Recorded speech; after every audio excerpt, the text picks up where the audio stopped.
प्रधानमंत्री नरेंद्र मोदी ने देश के शीर्ष लोकसेवकों से कहा है कि दृढ़ राजनीतिक इच्छा शक्ति सुधार कर सकती है, लेकिन अफसरशाही और जन भागीदारी उसे नए आयाम तक पहुंचा सकती है। पीएम ने लोकसेवकों से अफसरशाही रवैया छोड़कर बदलाव की दिशा में मिलकर काम करने की अपील की। 11वें सिविल सेवा दिवस के मौके पर लोक सेवा के क्षेत्र में उत्कृष्ट सेवा देने वाले अधिकारियों को किया सम्मानित।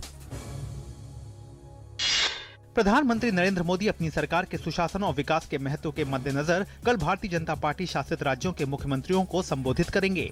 पार्टी अध्यक्ष अमित शाह भी इस अवसर पर विचार व्यक्त करेंगे।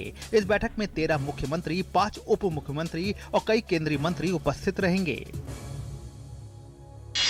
उत्तर प्रदेश के नए डीजीपी सुलखान सिंह ने अपना पदभार संभाल लिया है। पदभार ग्रहण करने के बाद मीडिया को संबोधित करते हुए सुलखान सिंह ने कहा कि हमारी प्राथमिकता है जनता की सुरक्षा, निष्पक्षता से काम करना। साथ ही उन्होंने कहा कि राज्य में गड़बड़ी फैलाने वालों के खिलाफ सख्त कार्रवाई की जाएगी। योगी आदित्यनाथ के नेतृत्व में यूपी सरकार ने राज्य में कई वरिष्ठ अधिकारियों का तबादला किया। सुलखान सिंह प्रदेश के नए डीजीपी बने। अपर पुलिस महानिदेशक कानून व्यवस्था दलजीत चौधरी को हटाकर उनके स्थान पर आदित्य मिश्र की तैनाती की गई है। कुल मिलाकर 7 आईएएस और 12 आईपीएस अधिकारियों के तबादले किए गए हैं।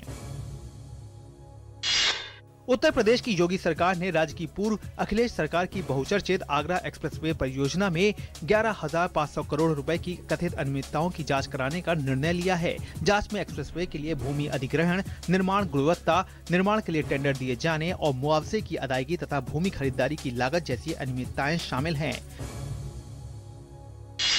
शशिकला और दिनाकरन को दरकिनार करने के बाद अन्नाद्रमुक के दोनों धड़ों में एकजुट होने के प्रयास जारी हैं। पनीर सेल्वम खेमे समझौतों के लिए समिति की घोषणा की गई है। चुनाव अधिकारियों को कथित तौर पर रिश्वत देने के मामले में दिनाकरन से पूछताछ होगी। इस बीच चुनाव आयोग ने पार्टी के चुनाव चिन्ह पर लगी रोक की अवधि बढ़ाई।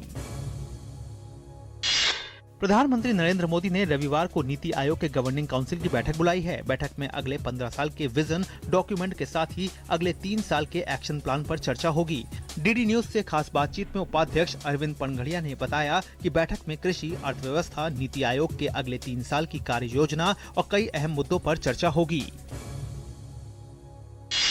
वित्त मंत्री अरुण जेटली आज अमेरिका में अंतर्राष्ट्रीय मौद्रिक और वित्तीय समिति के प्लेनरी सत्र में हिस्सा लेंगे। जेटली आज अपने अमेरिकी समकक्ष से भी मुलाकात करेंगे। अरुण जेटली विश्व बैंक के डेवलपमेंट कमेटी के प्लेनरी बैठक में भी शामिल होंगे। देश के कई हिस्सों में गर्मी से परेशान लोगों के लिए अच्छी खबर है। अगला हफ्ता गर्मी और लू के थपेड़ों से राहत दिला सकता है। वजह है कि ईरान और जम्मू कश्मीर में बना विक्षोभ, जिसकी वजह से पारा 4 से 5 डिग्री तक गोता लगा सकता है।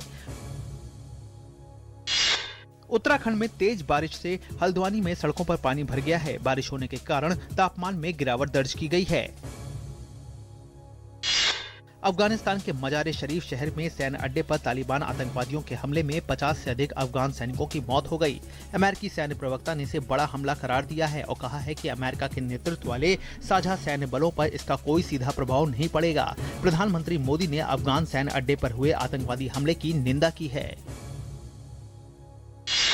रोहन बोपन्ना और उरुग्वे के पाब्लो कुआस की जोड़ी ATP Monte Carlo masters tournament के सेमीफाइनल में पहुंच गई है। क्वार्टर फाइनल मुकाबले में इस जोड़ी ने शीर्ष वरीयता प्राप्त फिनलैंड के हेनरी कॉन्टिनेंट, ऑस्ट्रेलिया के जॉन पियर्स की जोड़ी को 3-6, 6-3, 13-11 से शिकस्त दी। इंडियन प्रीमियर लीग सीजन 10 में ईडन गार्डन्स में कल खेले गए एकमात्र मुकाबले में गुजरात लायंस की टीम ने कोलकाता नाइट राइडर्स की टीम को 4 विकेट से हरा दिया। इंडियन प्रीमियर लीग सीजन 10 में आज खेले जाने वाले मुकाबले में पहला मुकाबला राइजिंग पुणे सुपर जायंट और सनराइजर्स हैदराबाद के बीच पुणे में खेला जाएगा।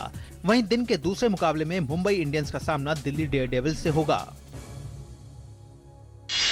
विश्व भर में आज विश्व पृथ्वी दिवस मनाया जा रहा है। पृथ्वी दिवस मनाने का मकसद संरक्षण को बढ़ावा देना है ताकि इंसानों के साथ साथ तमाम जीव जंतुओं के लिए एक सुरक्षित रिहाइश के रूप में पृथ्वी के संरक्षण को बढ़ावा मिल सके। इस साल के पृथ्वी दिवस की थीम है ट्री फॉर द अर्थ, यानी पृथ्वी के लिए पेड़। इस अवसर पर दुनिया भर में विभिन्न कार्यक्रमों का आयोजन किया जा रहा है।